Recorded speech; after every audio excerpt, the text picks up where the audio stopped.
Hey guys, Todd from Juno Bait. I am here today with Dave Justice. If any of you are into snook fishing like we are here, then you've heard the name Dave Justice. You've got to know something about him. Creator of SpoolTek, lots of other different cool products and lures, in the past that have kind of made waves. And you've got a new one here that we're going to talk about today. This is no-seeum leader, which we have at the shop. It's a hookup product, very cool. And you have some background in the fishing line background. No. Yes. In the fishing line world. That's basically where I started my whole entrance into the industry with Suffix back in the late '90s, then with Stren, and then pure fishing. And I always had my preference for different leader materials, and my son being a gambler, sales guy. He says, man, we really need to do a really good line. And so they wanted to do a leader line, which is good for me. And we did the no-seeum basically to appeal to different water conditions for snook and tarpon and things like that, abrasive fish. So we created it with 6-foot links. This is the no-seeum. This is 90, for example. Each color, this is the brown, so there's a full 6 feet of each color, and then here's the blue transition, and there's another 6 feet of that. It's a copolymer line, which means it's two types of nylon mixed together, and it has a tough nylon mixed with a supple nylon, so it's really soft, but it's tough. And it's the most clear material that you could fish. I mean, you could read a newspaper through it, where fluorocarbon, which everybody's sold on, tends to be cloudy and milky. It doesn't reflect light. Refraction means reflection as much as nylon, but the milkiness takes a negative effect. So in essence, in a nutshell, with this material, the brown material, the brown sections would be good in tannic stained waters, like in the inlet when the tide's cranking out. And then if it changes incoming and it's crystal clear, you could go to this light smoke gray blue color. So it's, as you can see, it's a mixture of the smoke blue and the tannic brown.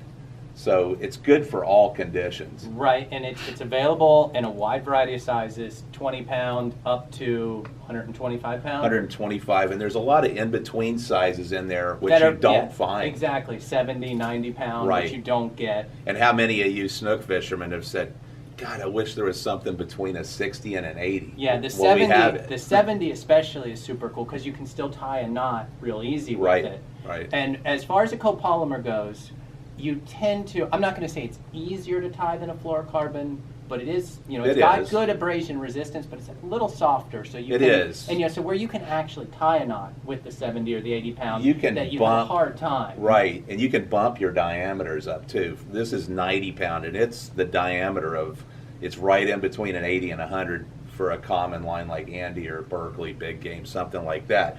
So it's a standard diameter, but you can bump up your leader size. Like, I've got a guy down in Miami right now that's fishing for snook and tarpon with it, and he says, Dave, I'm getting more hits on the 50 pound no-seeum than I'm getting on 25 Seaguar. Really? Yes. So, and it does tie well, but I would encourage anybody using mono to bump that diameter up, and don't worry about that it's a bigger diameter, because this stuff, when you see it, it's crystal clear. Yeah, well, we have some pictures which we'll throw in the video that really show it, that you can really see that. Now, the other thing that we've talked about with it, which is super cool and something that I've kind of seen in the past, the mono, the nylon, is going to be a little softer. Right. So for snook fishing, you taught me about a real key factor to that, over fluorocarbon, and what's that?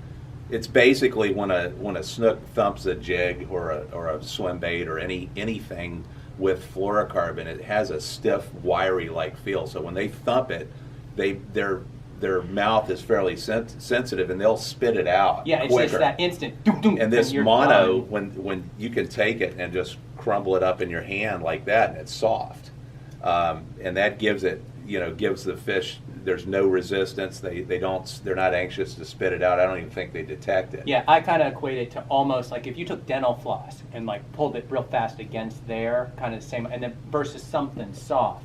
You know, it's not going to get that kind of cut in there. They can just feel it Right, better, right. roll it around like you say. Rolls with the punches, but because basically. of the abrasion resistance, you're all good. And you know. knot strength is better. And typically in nylon lines, monofilament nylons, knot strength is better than fluorocarbon. That's the Achilles heel of fluorocarbon. When you tie a loop knot in fluorocarbon, you do an overhand loop and you finish it off with whatever loop knot you do. You are taking a lot of line strength away, whereas with nylon mono, it doesn't tear as easily as fluorocarbon. So if you start a nick in the mono, it'll still have resiliency, whereas fluorocarbon will actually, if you nick a knot in fluorocarbon, you'll power break it at that nick, and you'll have a little curl at the end. And then also with nicks and abrasion in fluorocarbon, without getting too technical, when you rub fluorocarbon and you have some abrasion, it transmits light even easier. It makes it more visible, Right. correct? Like mono, you don't Dirt get, or your skin oils can get in there. You can really see it. Yeah.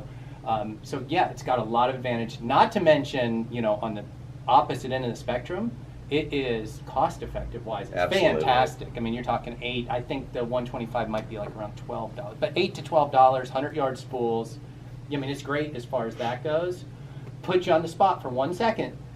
Do you still use fluorocarbon for anything? In all fairness, do you ever find that there are places where you still want fluorocarbon? Occasionally I'll use fluorocarbon if I have to go really light. And fluorocarbon diameter for diameter is a harder material, so it does have better lip abrasion per diameter. But typically, no. I mean, Yeah, I haven't fished it in the last, yeah. I would say the last 8 months I have not fished it. Yeah, I just did a video earlier in the week, and I talked about monofilaments, copolymers, fluorocarbons, not quite with your technical, you know, mindset, and you know, but I kind of gave the similar rundown. Same position, like in lighter stuff, you know, I might go fluorocarbon, but overall, it's hard to beat, you know, good copolymer leader like the no-seeum. It is, and there's really. You had mentioned earlier before we started the reason for alternating colors, and my reason for alternating colors is to offer the end user an opportunity to use it in 2 different water conditions. But also, when you look at other lines that are camo, they're really not camo. They're horrible color selections, but they're intended to break up the light piping effect where the line doesn't glow like a fiber optic cable. So that, you know, this is really the first 2-tone or camo line that actually is made with good colors Right. out there. So, Well, I really appreciate the rundown. We look forward to talking to you in the future about some of your other stuff that we, you know, hear rumors might be coming down the line. And thanks again for your time. thanks, man. Yeah. See ya.